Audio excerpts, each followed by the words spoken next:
Welcome to the SRA Plant-Rich Diet Task Force's program with the eminent climate scientist Gerard Wedderburn-Bisshop. I'm Dawn Byford from the Rotary Club of Canmore in Alberta, Canada, along with my good friend Doug White from the Rotary Club of St. Thomas East Eco in the U.S. Virgin Islands, and many other members of our passionate Plant-Rich Diet Task Force team. The Environmental Sustainability Rotary Action Group, or SRAG for short, was formed to empower the 1.4 million worldwide members of the Rotary family to take actions to sustain our environment, particularly to stabilize our climate. The SRAG Plant-Rich Diet Task Force was formed in 2021. Transitioning to a plant-rich diet is one of the most impactful and delicious climate solutions any individual can take to help reverse global warming. We are also joined with many other task forces in SRAG, which we are proud to collaborate with. Mr. Bishop's Eating for Tomorrow presentation will highlight why it is critically important to significantly reduce emissions from the agriculture food system sector, especially emissions from animal agriculture, to maintain global temperatures below 2 degrees Celsius by 2100. He will also provide a brief history of his life's work, and at the end, his groundbreaking new research that will shed light and hope on how we can all simply and effectively work together to save our planet and ourselves. We are so honored to have Mr. Bishop here with us today to discuss this critical topic. He is the Executive Director of the World Preservation Foundation. He worked until mid-2010 as Principal Scientist with the Queensland Government Department of Environment and Resources Management Remote Sensing Centre, where he witnessed 4% of the world's deforestation for over 20 years. He also co-authored a book for the award-winning Eating Our Way to Extinction documentary and has produced a series of explanatory videos on climate impact of animal agriculture and co-authored a report on the environmental impact of Australian beef production. Following 37 years with federal and state government, Gerard is now engaged in communicating environmental issues such as deforestation, land degradation, and biodiversity loss, and is full of optimism that together, humanity and the natural environment have a bright future. He is definitely a person creating hope in the world. Thank you for joining us today. Gerard, it's such a pleasure. Over to you. Yeah, thanks very much, Dawn. And it's a great pleasure joining you today and complimenting the wonderful work you do with SRAG. What I have today is the background, the science, if you like, behind the documentary Eating Our Way to Extinction. And I've been asked to include a short part of my background to give you an idea of what industrial scale deforestation looks like. So I'll do that to start with. So I'll share that screen initially. So this is from a short presentation I did recently, and I gave a bit of my background. So this is what it is. I was involved with government for 20 years, looking at satellite images of Queensland as well as other states of Australia. And we had a joint remote sensing program between the governments to monitor vegetation, to monitor tree clearing, and to monitor ground cover, in fact, for the graziers, to see for the grass that was there. So this is the government websites. These reports were freely available for and data freely available to download. And to give you an idea of Queensland, it's the top right corner of this picture. Queensland, the state of Queensland has the Barrier Reef running down the coastline, which you may have heard of. And the area of Queensland is the area of Texas plus New Mexico plus Arizona plus California. So it's a big state. The vegetation on that we were looking at ranges from, in the top right-hand corner, it's open savanna or open woodland, and the bottom right-hand corner, it went all the way up to a dense rainforest. but the average vegetation that we're looking at deforestation is pictured on the left of your screen, which had a basal area of about 8 square meters, if that means anything to any of you. And we crawled all over the state, not only looking at these images on satellite on the computer, but also in the field. And this is what we were looking for. We were looking for deforestation.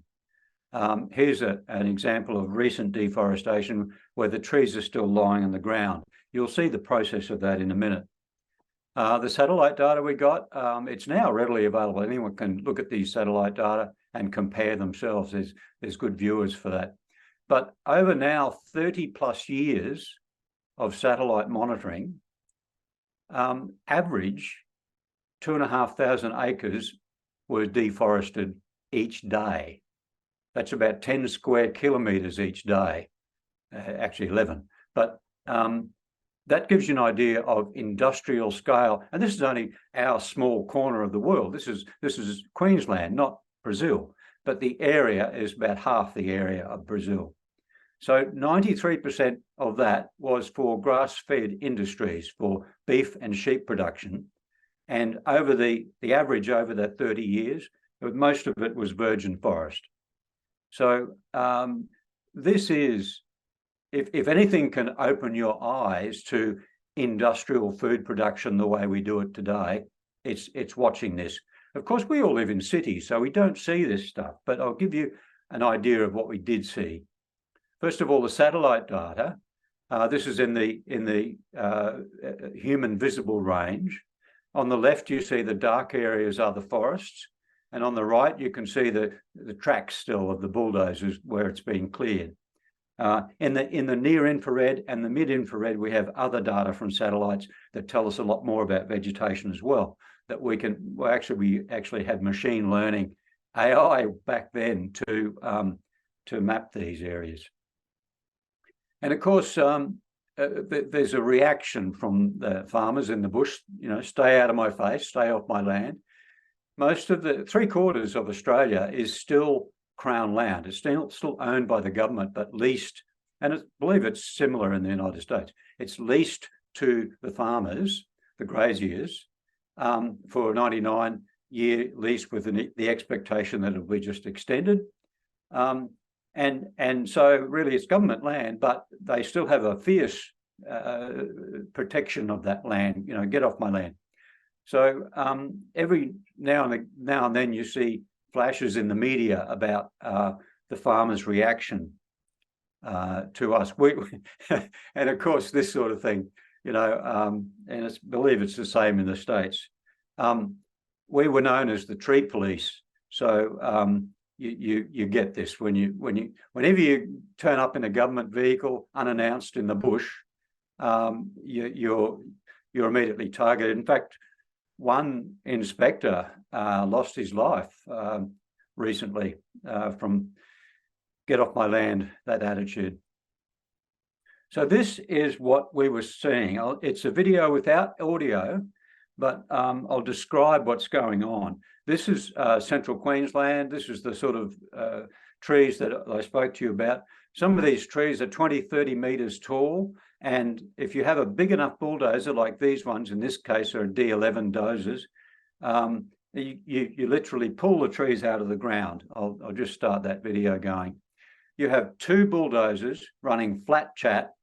In between them, they have 100 meters of really big chain. Now, each link of this chain is so heavy that you struggle to lift one link.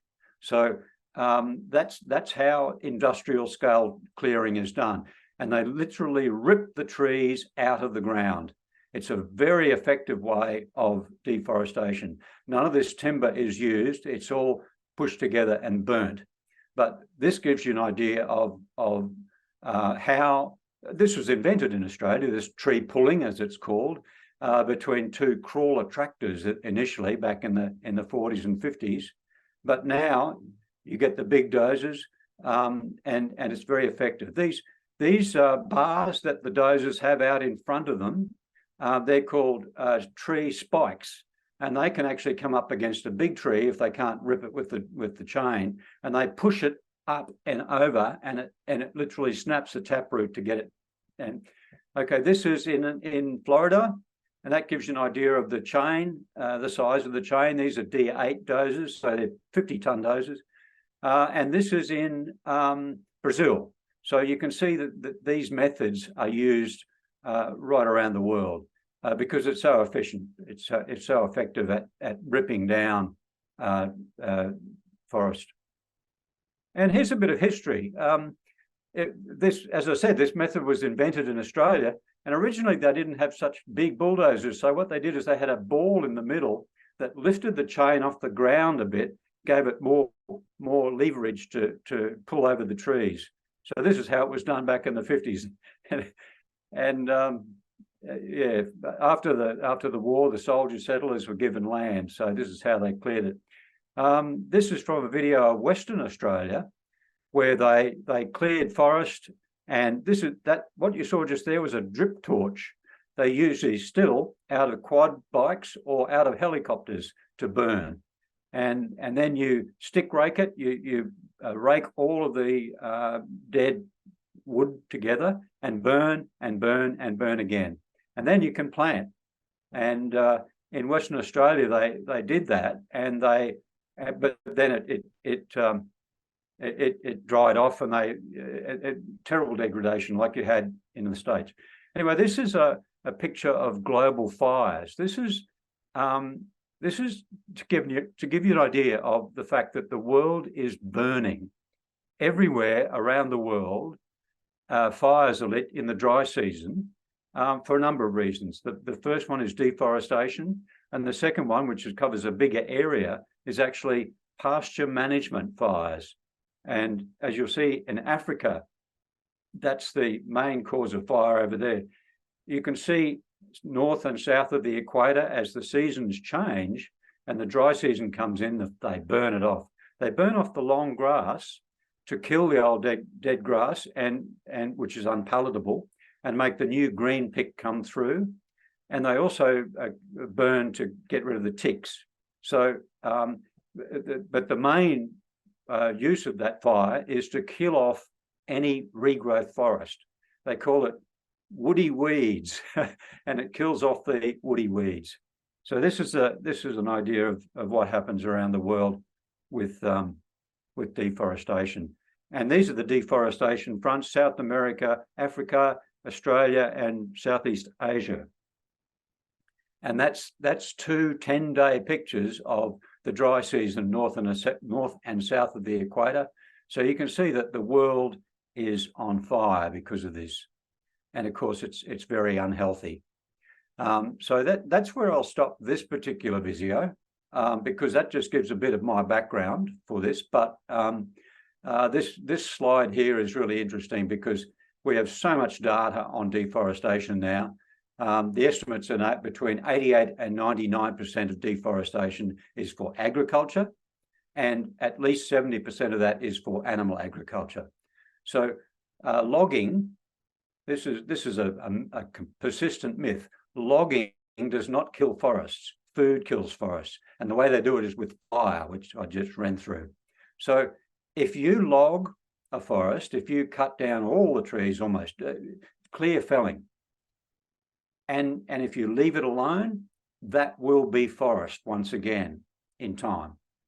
And it only takes 1, 2, 3, 4 decades.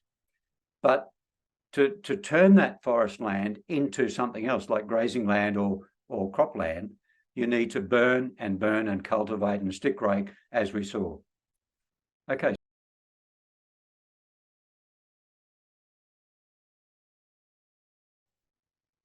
Okay, so this is a story about how we can restore the environment and feed the world. Okay. Can you see the next slide now? Great. Okay. Many of you have heard of the concept of human footprint or ecological footprint. And the WWF puts out a report each year that looks at how we are going. And at the moment, we are consuming 1.7 times as much as the Earth can sustainably produce. In other words, we have overspent on the credit card, way overspent, and if we all lived like North Americans or Australians do with our consumption, we would need 5 planet Earths to support that consumption globally. So what does that mean? What does that really mean? And this chart says it all. The Stockholm Resilience Centre have been working for decades now with teams of scientists on what are the systems that support life on Earth? How are we going against those systems? Are there limits? Have we overstepped them? And these are called the planetary boundaries. So they've defined 9 separate areas of, if you like, life support systems and how we have overstepped or not. Some of them are still unknown, as you see on the right-hand side with the question marks. And the zones that are in the yellow and the red, we have overstepped the mark. What's still in the green is still sustainable. So by definition, if we overstep any one of these planetary boundaries, we endanger all life on Earth. So we've overstepped a lot of them. But there are solutions, and I'll get to those soon. But what I want to point out in this diagram is that the black dots represent the space, if you like, of that planetary boundary, the safe that's taken up by agriculture. So the black dots are the major part of many of these planetary boundaries that have been overstepped. They call it biosphere integrity here. That means the sixth mass extinction, the loss of wildlife on planet Earth. Land system change, that refers to deforestation. Freshwater use, we know what that is. And biogeochemical flows, that means that's basically nutrient flows, and it's nitrogen and phosphorus, and we've way overstepped those. So that's what ends up in ocean dead zones. So I'll come back to some of those, but you can see there that agriculture has the greatest part of our footprint on planet Earth. It's not iPhones, it's not plastic waste, it's agriculture. So that very firmly places agriculture front and center. And what I'm about to show you is how animal agriculture has the greatest part of that footprint by a long shot. So it's well studied and well known that global food production is the single largest driver of environmental degradation and transgression of planetary boundaries. You don't hear about this much.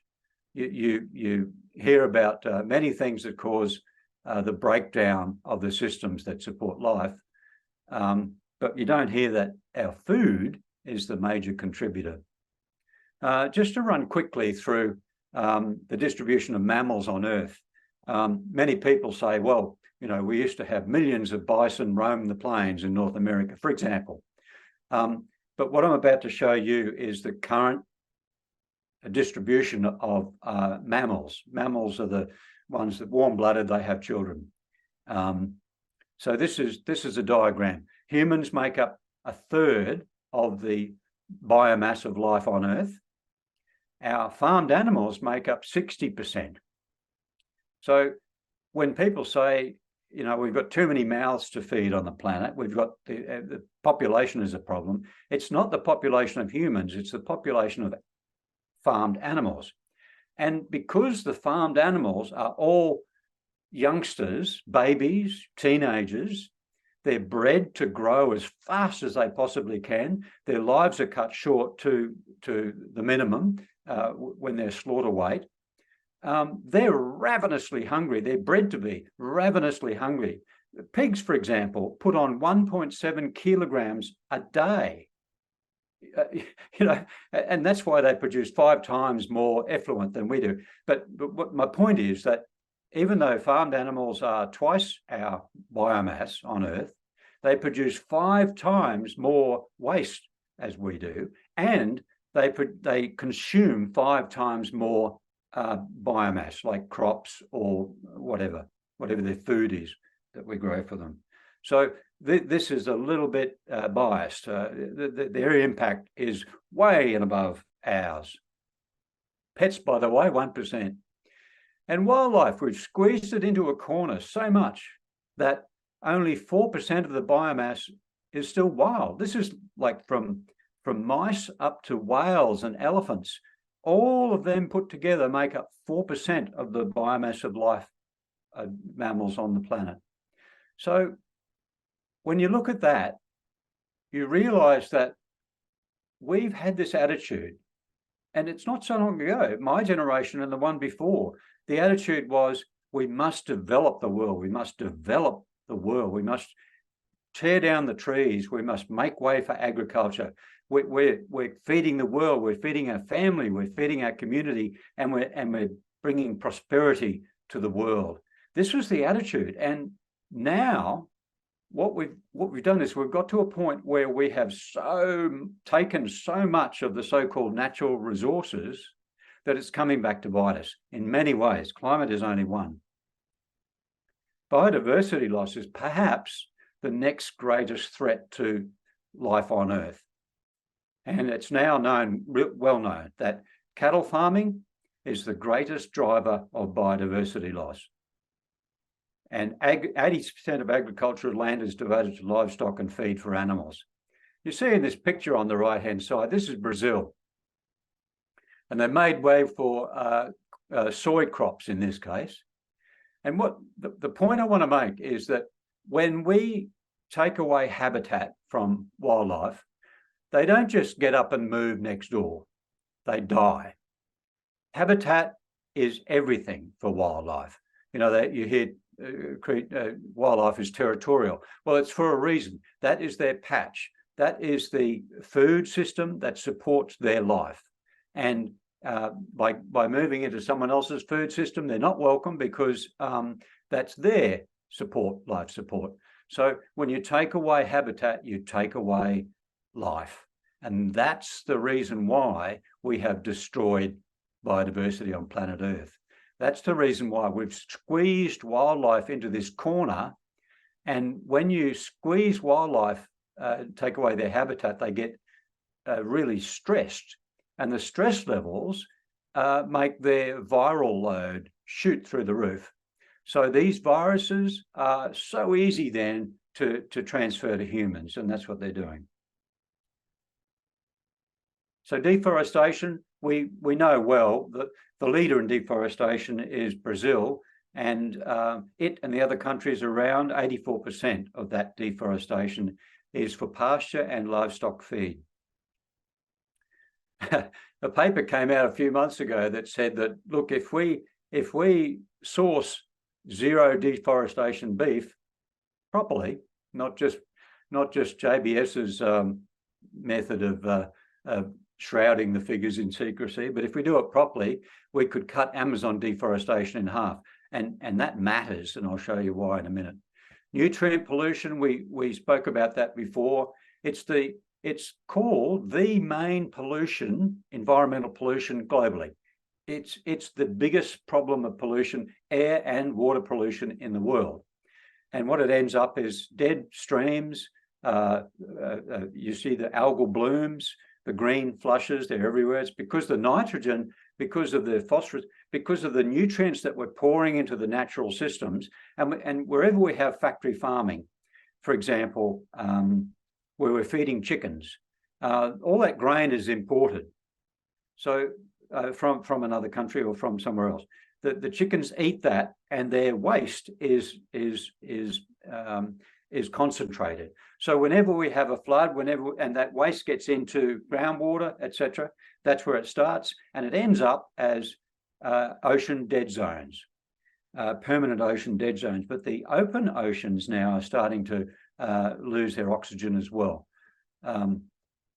this is recent studies, so that's extending globally now, and this is a cause for major concern because hypoxic oceans have been linked with past mass extinctions.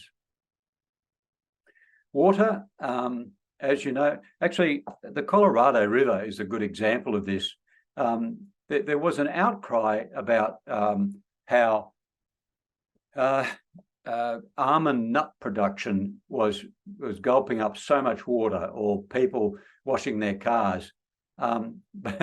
But there's been several studies done on it now that shows that 50% or just over 50% of the Colorado River withdrawals have been for either pastures for dairy or for crops to feed animals. For example, there's an export industry in growing alfalfa, and they were growing 3 crops per year. They were pouring on so much water they could do that. Alfalfa is a grass, grows quickly. You can harvest it 3 times a year. So this is incredible, efficient production, but wow, heavy on water. So, you know, half the water of the Colorado River is going in animal feed for the animal agriculture. That's not discussed, you know, that we talk about almonds, which is rather strange, but we all know that animal foods are very heavy on water use. You can see there a potato takes 25 litres, a burger takes 2,500 litres. Okay, ocean ecosystems, we touched a little bit on the documentary in this, but we've wiped out 90% of the fish we eat. And bottom trawling has ploughed the continental shelves. It's destroyed ecosystems globally in those unprotected areas. Even the protected areas are getting bashed again. But because the industries rely on it, there's a lot of money put into fishing industries, and it's getting further. It's a useless thing. This is a this is a really interesting story here. This is the Global Ocean Commission. They were commissioned to report on the sustainability of fishing some years ago. They put out one report and they were immediately disbanded. But this is one example of what comes out of that. You can see that since the 1950s, our fishing capacity has grown by 63%. The ships are bigger and they go further, but the amount of fish available has dropped 87%. So this is a classic example of the folly, the absolute foolishness of humanity. And regarding climate change, we now know that food will cause 1.5 to 2 degrees warming, even if carbon dioxide is cut to 0. That's interesting. Ask anyone and they'll tell you that fossil fuels and carbon dioxide are the main cause of global warming. But as we'll see in a minute, that's not true. Methane is the largest impact. Okay, what I've got here is some touching on some new research that hasn't been. Oh, okay, sorry. This has been published, this one. So I'll briefly talk about that, and then I'll go into the new research that we're doing. A paper came out last year that said that there's new ways of assessing what's changing climate these days. The last IPCC report came out a couple of years ago, 2021, and they looked at a new measure called effective radiative forcing. Now, this is, they've had that term before, but they've used it and related it to emissions. So it's an emissions-based effective radiative forcing. And what that does is they've looked at the atmospheric chemistry again, and they've seen that methane, for example, when we emit methane, it has this downstream effect on many levels. It creates tropospheric ozone, which kills crops and causes global warming. It creates water vapor, which forms clouds at the wrong level. It creates other downstream gases and effects as well. So if you wrap all of these other knock-on effects, you find that, and if you look at fossil fuels with its cooling, see, when we burn fossil fuels, we don't only release carbon dioxide, we also release sulfur dioxide. And the sulfur dioxide is so strongly cooling that it's balanced out the carbon dioxide. So up to now, this study said fossil fuels have caused 20% of global warming, and most of that comes from methane. If you were a government responsible for looking after climate change, you'd think this would turn a few heads, and it will. I'm sure that this will in time. They also found that methane has caused half of global warming, just over 0.5 degrees centigrade. So the people who are trying to downplay the role of methane in global warming, this is a real wake-up call. By the way, that 20% of global warming from fossil fuels, that will increase into the future unless we control carbon dioxide, but we do have a control for that. We'll talk about that soon. And since 1750, vegetation and the oceans have removed more than fossil fuel has released. So the biosphere is incredibly powerful. We haven't recognized the power of the biosphere solution. And this is being studied again and again now, and we're getting, this also has been enabled by recent science. You see, at the moment, previous to this, the biosphere, the vegetation and the soils and how that related to atmosphere, that was pretty much unknown. It was a black box. So when they developed the IPCC rules, they decided to take the net output of that black box. They didn't look at the details, which is the gross emissions and drawdown. They looked at just the net output. Whereas with carbon dioxide from fossil fuels, they looked at the gross output. And this, you'll see in a minute, is a fundamental flaw in current accounting. But now we know that the biosphere has a huge potential to draw down and it's been working that way for a long time. See, we've been doing deforestation for 10,000 years. And up until 1750, the atmospheric carbon dioxide level hadn't changed. So we've been doing all this deforestation. Why hadn't that changed? It's because the rest of the vegetation was working overtime to balance out the human impact. So the biosphere is a self-correcting system. It was only after 1750 that the biosphere just couldn't cope with all this extra CO2 from deforestation and from fossil fuels. So the bottom tan colour area is the cumulative deforestation emissions. And you can see the proportions changing to the present. But in the past, by far, the greatest emissions came from deforestation. And here's a slide from a work I was doing recently on regenerative grazing.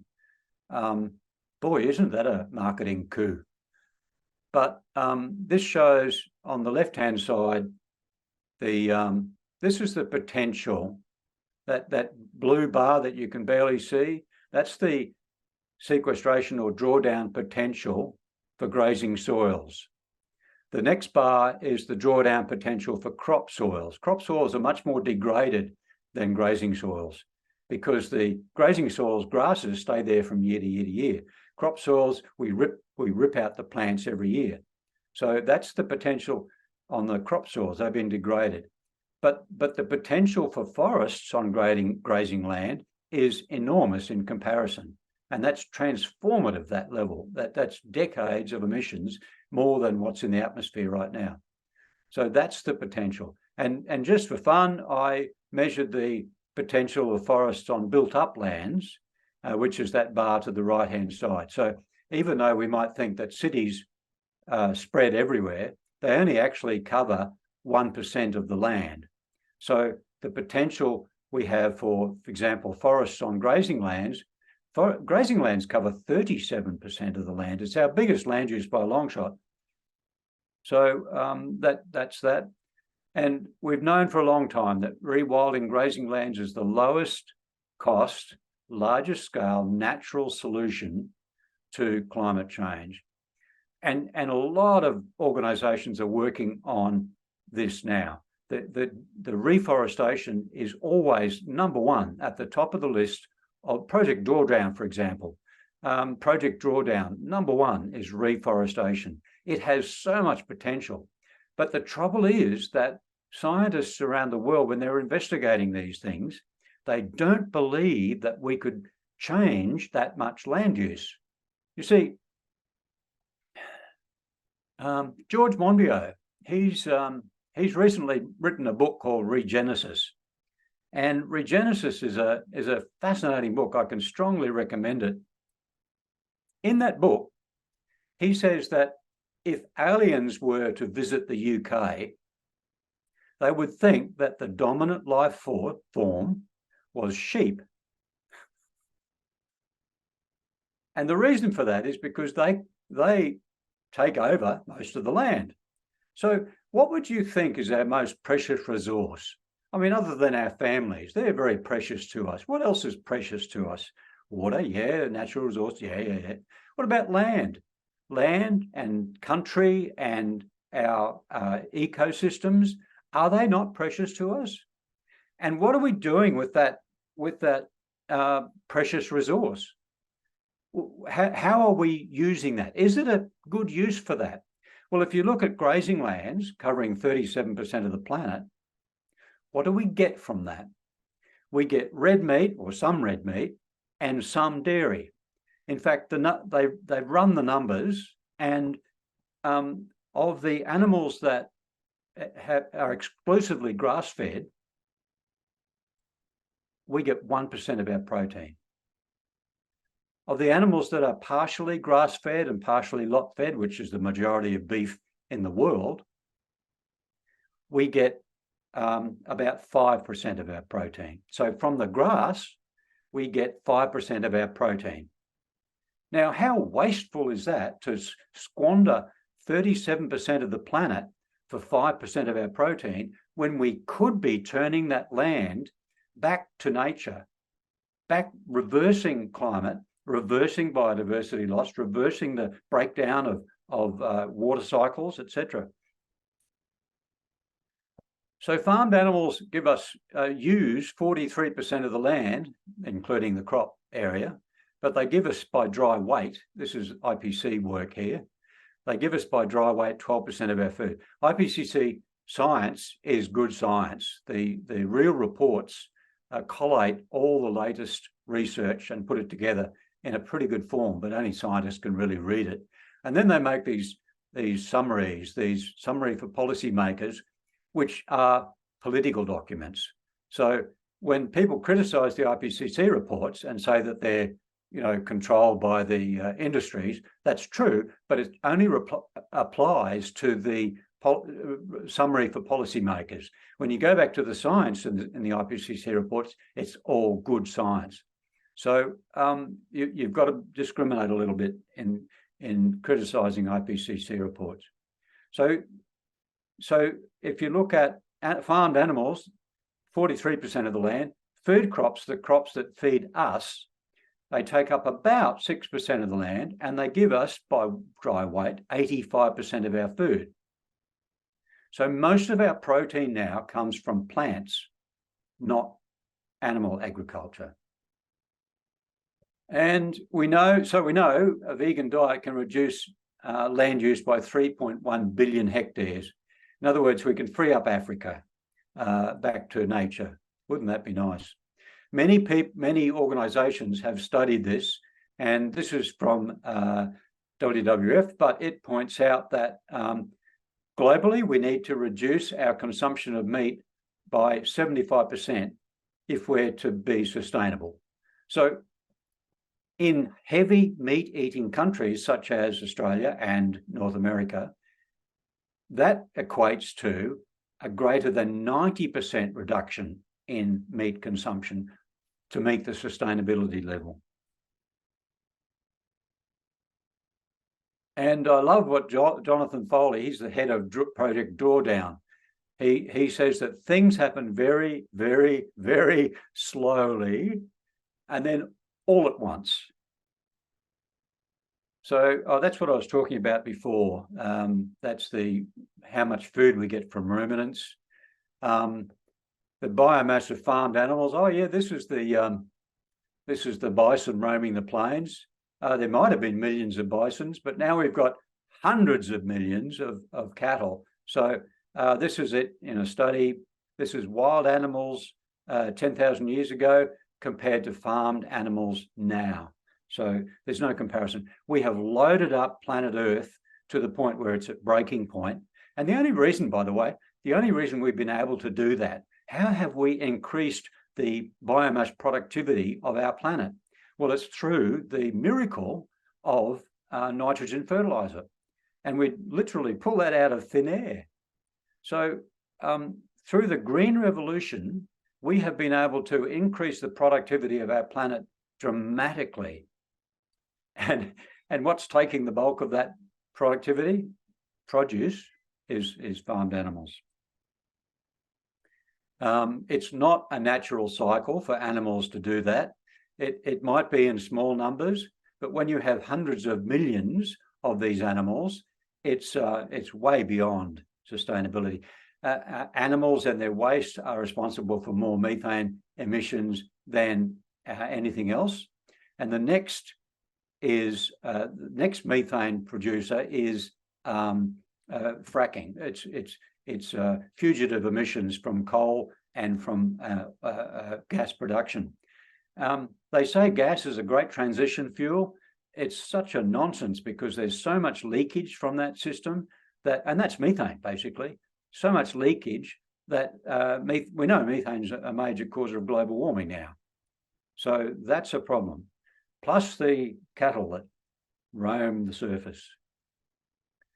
And one issue that is often raised is, in the third world countries, cattle are needed as a source of wealth and for feeding their young and for income. Well, since the mega droughts that they've had in Africa, we've seen that that's no longer the case. Their wealth in that four-legged animal can evaporate overnight. And there's no social security systems to help these people. They depend on that. There are programs where they've I think it was about 10,000, even Maasai, the traditional herders, the Maasai have been given land, whereas they roam the common land. Now they have land and they're able to produce much more water efficient crops and also cash crops like aloe vera. So they're prosperous once again, even in the droughts. Manure for fertility. This is the premise of the Kiss the Ground documentary. A lot of it is good, but they do say that we need animal manure for fertility. Well, when I heard that, I laughed out loud. The greatest pollution on Earth is caused by animal manure. So for us to think that suddenly this is going to become a wonderful thing for our soil, it's such a joke. When you have floodwaters, some of you have experienced floods recently, and the authorities always say, do not enter floodwaters, they are toxic.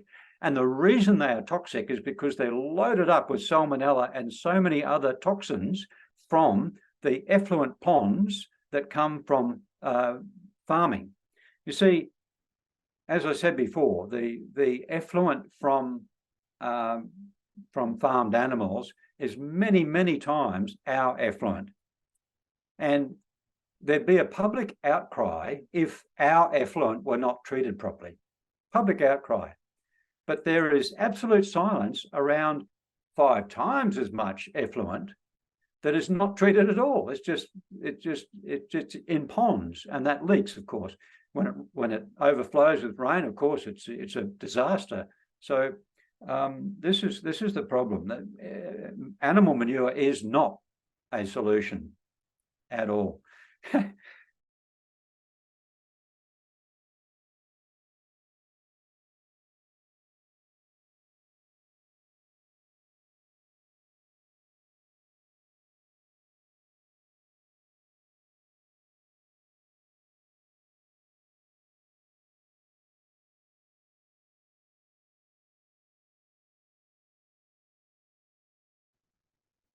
Okay, so to set the scene for the recent research that we've done requires a global look at forests and the carbon as it's shared around planet Earth. So 10,000 years ago, the world had 6 trillion trees on it, and right now we've got 3 trillion trees left. This is even with the of course we've cut down more than 3 trillion, but these are the trees that are there now, the ones that have regrown. So yeah, this is how we began with axes, and as I showed you, now the industrial scale deforestation is with dozers. If you get into the thick, dense rainforest, it has to be individual dozers, and they first drag out the logs. They cut the trees down first. Oh, sorry, wrong way. So what I want to tell you is it's hard to kill a forest. Nature is ever ready to come back. And the way we suppress nature is twofold. We burn, as I showed you, we burn and we burn and we burn again. The world is on fire. And we also have this magical property of ruminants, particularly sheep and goats, but cows are pretty good at it too. They can nip in the bud any regrowth tree. So I recently went, a dozen years ago, we went to the Scottish Highlands. Now, Scotland used to be called Caledonia, which means forest, but now it's a moonscape. But it's beautiful, but it used to be covered with trees. So why have no trees come back? Why has nature not reclaimed that land?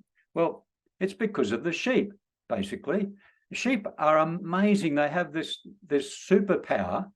If any little sprout pokes its head up, gone, bang, it's gone. So when they do reforestation projects, as they are doing over there now, they've got to fortify the areas either in very thick sheaths to a certain level so the sheep can't get up to them, or fence it out really sturdily so that the ruminants can't get back in. So what we've done, the sheep in that sense have been the greatest force for geoengineering that we've invented. It's amazing. And alongside with forest, they rank right up there. But if you take away the sheep and you stop burning, it comes back. And one way to spot how if a forest is regrowth is exactly this. All of these trees are the same size. So in other words, this area they've come through and it looks like they've clear fell. They've taken out everything, probably for wood chip, for paper, or for timber, for my home, amongst others, and then left it alone. And what happens is that nature bounces back so quickly, but you can spot this a mile off because all the trees are the same size. This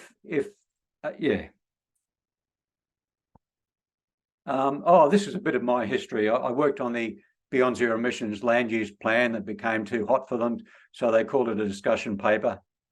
This is because I found that Australian animal agriculture causes half our emissions. They didn't like that, so they buried the report. But this is what we're working on now. This is what I wanted to get to. What I've been harping on about is forest all along. It's all about forests. The climate on Earth, the biodiversity loss, it's all controlled by the forests. So this is what we find. This is what we found, and it's so plain and clear and obvious that it's been accepted this way, and this is what's accepted. There are two main sources of carbon dioxide: fossil fuels. We can count fossil fuels really well. We know how many litres of oil are taken out of the ground. We know if we burn that, how much carbon dioxide it'll produce. And the other source of carbon dioxide on the right is deforestation, which we've been doing forever. And that was hard. We didn't know exactly how much that released. But what we did know is the net release of that, the amount of after we subtract the carbon dioxide soaked up by regrowth on other land, we have this net amount, and that's what we count as the deforestation emission. Now, this is an IPCC report convention. It's, if you like, 30 years ago they developed these, but it's a convention that, you know, they made the rules so that every country had the same set of rules and they could define their own country emissions, so they could then measure how are we doing. This is all very good, but this accounting, where we have net accounting for deforestation and gross accounting for fossil fuels, this has been accepted, you know, broad daylight, everyone sees it. This is just the way we do it. But the problem with that is it's introduced some huge discrepancies, because this is what happens to carbon dioxide gas when it's released. In fossil fuels, some of the carbon dioxide ends up in the atmosphere. Most of the carbon dioxide that same year is absorbed by vegetation growing.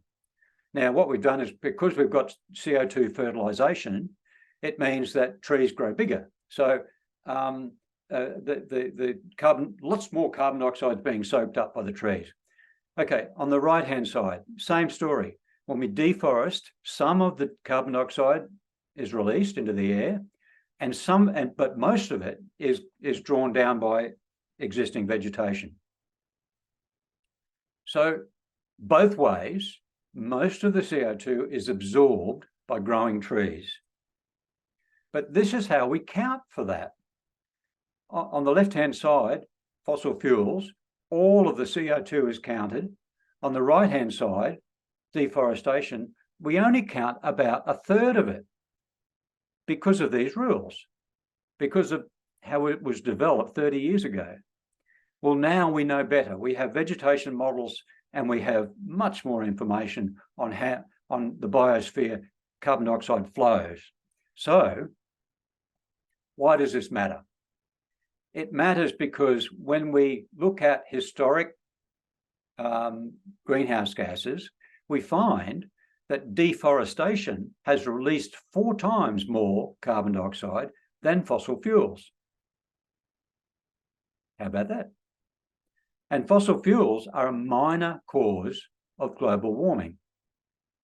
How about that? So trees determine climate on Earth more than anything else. Fossil fuels are up there right now.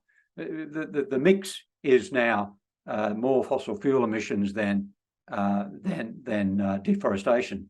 But that's only in the recent few decades. Up until then, 4 times more carbon dioxide has been released by deforestation. So this is a graph of that. This is the IPCC's conventional system. This is how we all the scientists, and these are not, I'm not poking fun at scientists. I'm not saying you're wrong. There's hundreds of dedicated, incredibly talented scientists been working on this, but it's sort of the flaw right in front of our nose that we've missed. But this is the conventional treatment. We graph the emissions from fossil fuels, which is the brown area on this graph. And as you can see, it's been increasing. This is a cumulative emissions. So adding 1 year to the year before. And as you can see, the emissions from fossil fuels are ramping up very quickly. And this is what and the green area on the graph is the deforestation emissions. But you see, this is what we measure, which is the net emission.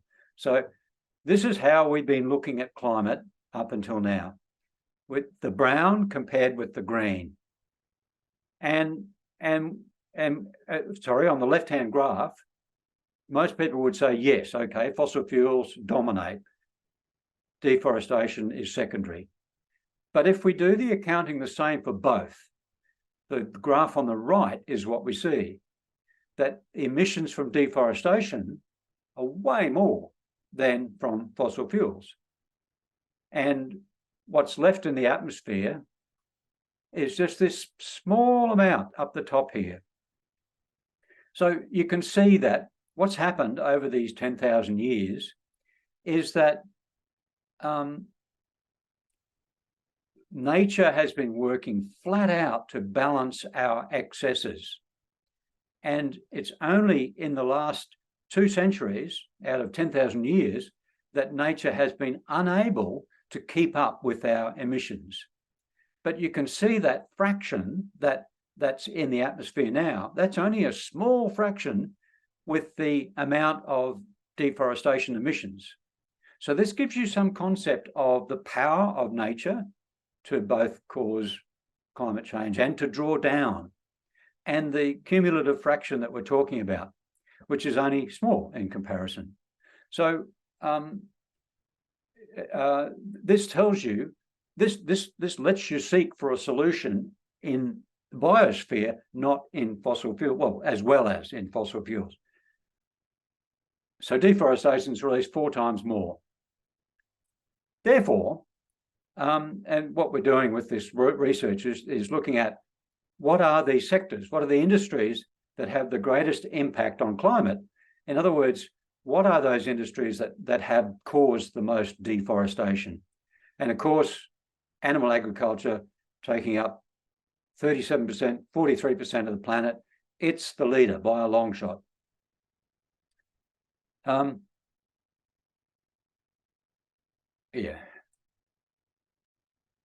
So our figures are showing that animal agriculture has caused about half global warming, 0.6 of a degree. These figures aren't verified. They're not peer reviewed yet. We probably released this as a preprint, but we've got to go through a big process to publish this in a journal. So treat this with a grain of salt. The reason animal agriculture has caused so much climate change is directly because of its deforestation impact. And we find that methane has caused nearly half of global warming, similar to what the previous study that I looked at. So those people who are trying to downplay the impact of methane, this has got to stop that in the tracks. Here's some charts that we produced. As I said, take these numbers with a grain of salt, but this is looking at 4, 5, 6, 7, 8, 9, 10 of the top 10 emission species, which start with carbon dioxide, methane, nitrous oxide, etc., etc., etc. And we looked at the effective radiative forcing from these, which is now available from the IPCC, and we matched those against industries. And we find that if you look at the colourful bar on the far left-hand side, the 0 is in the middle there. Okay, so that's no effect on climate. Above that line, you can see the biggest impact is blue, which is carbon dioxide, and then above that is methane in the brownie colour, and the other gases on top of that. The halocarbons have a big chunk of that. But beneath that line, you see the grey area, which is sulfur dioxide, and others like nitrogen oxides and organic carbon below that line actually cause cooling. So fossil fuels have released all these emissions above the line that cause warming and the cooling from below the line. So when you subtract one from another, if you look at this grey bar shape on the right-hand side, you see that's the net impact of fossil fuels. So fossil fuels have caused way less than other sectors, and the other sectors are so large because of the land use impact. I won't go through, there's a lot of data there, but what I wanted to point out was that it's all about trees. It's all about forests. Fossil fuels are a minor part of warming up until now. Fossil fuels are now in our face. They're greater than deforestation. But knowing the huge power of vegetation, we can deal with that. We can make carbon dioxide a short-term emission. This also, by the way, it levels the divide between north and south. A big focus of climate talks up until now has been the less developed countries looking at the most developed countries and saying, but you've been emitting emissions for centuries. We've only just started. How come we're expected to bear the burden of this climate change? And this way of looking at that actually levels that divide because, for example, at the moment, all eyes are focused on Brazil to decrease their deforestation. But that criticism is coming from developed countries. So countries such as mine, such as Europe, such as North America, they've done their deforestation a long time ago. But this levels that divide. It shows that past deforestation and current deforestation together in this graph. So we can't point fingers without pointing it back at ourselves about the deforestation that's been caused in our own countries. Oh, and there's this other really interesting concept called carbon opportunity cost. And that is a measure of remediation, it's a measure of drawdown. We are now entering the age of drawdown. We've got industries built on carbon offsetting, and most of those carbon offsets are trees. So you've got this, every industry is looking at how do we go green? How do we become carbon neutral? And it's all through offsets. And these offsets are in the form of trees. I mean, that's a wonderful natural thing. But this is allowing them into the equation. Okay, what is the potential of every bit of land to soak up carbon? So we can look at, and this has been well studied, the opportunity cost of all the land around the globe to revegetate that. What's the potential there? How much can we draw down? And if you add that potential, like the land taken up by these industries, animal agriculture, because it's so land hungry, it dominates the planet, therefore it dominates the carbon opportunity cost. Next is crop agriculture for food, for fiber, etc. And as I said before, the cities, the built up areas, they're only a minor fraction. They only cover a small part of the land, 1%. So it's not that we need to rip up driveways and plant trees. It's that we need to look at what we're doing with the bulk of land on planet Earth, and that is grazing cattle and sheep on it. So animal agriculture, while it has the greatest impact and has had the greatest impact on deforestation in the past, it also has the greatest potential, same coin, it's two sides of the same coin, to reverse global warming. And fossil fuels have caused less than 20% of warming. So my conclusion from this presentation is that rewilding, and this is Scotland, by the way, this is an area of Scotland where they have rewilded. Rewilding actually solves humanity's two greatest environmental crises. The sixth mass extinction, which is worse than we think, and the solution is habitat. And this is a half-Earth project, as you may have heard of, to return enough land to nature, enough habitat to nature to give it a chance. And so returning grazing lands will certainly do that. And secondly, the climate crisis. And the pictures on the bottom of that screen is the face of climate crisis for the future. Refugees. We're going to see this more and more. At the moment, there's for the last 15 years, there's been more than 20 million refugees per year. Most of them stay within the same region, although they might move country, they stay within the same continent. Some of them leave and go to another continent, like that crisis we had in Europe, where all the Syrian and so on refugees ended up there. They had no food for the family, so what do? Imagine you were in their shoes. You'd hate to leave your country, your homeland. You'd hate to leave the farm that you've been working on for and built up, and the house that you had. It would take a lot to get you to move to another continent, but they have to, because there's no food, there's no water. So this is the face of climate change. And of course, that brings conflict with it. We know that with enough land carbon sequestration, we can solve the climate crisis once and for all. So rewilding grazing lands, both of these are Scotland from my own picks. Rewilding grazing lands can and ending deforestation will reverse global warming, no question. So the two most urgent crises on Earth are solved by this one move. I'll go through these. Joni Mitchell, who doesn't love Joni Mitchell? She said, "Don't it always seem to go that you don't know what you've got till it's gone?" Well, it wasn't paving paradise, it was actually grazing paradise. That's caused the problem. So we need a new vision.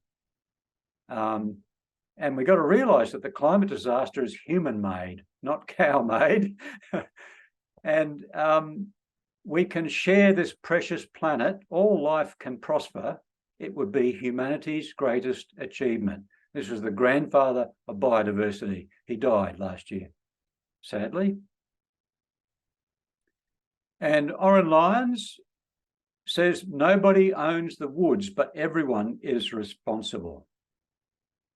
So every square foot, every acre of land, every tree, every shrub, every grass is precious and crucial for our survival. It's a big mindset change, but we'll get there. And as Salish Rao says, are we collectively desperate enough to contemplate lifestyle changes? And, oh, I've got to show you this. My daughter-in-law had it made for my last birthday. I don't know if you can see it, but this was eat plants and plant trees. So that's the message. Thank you.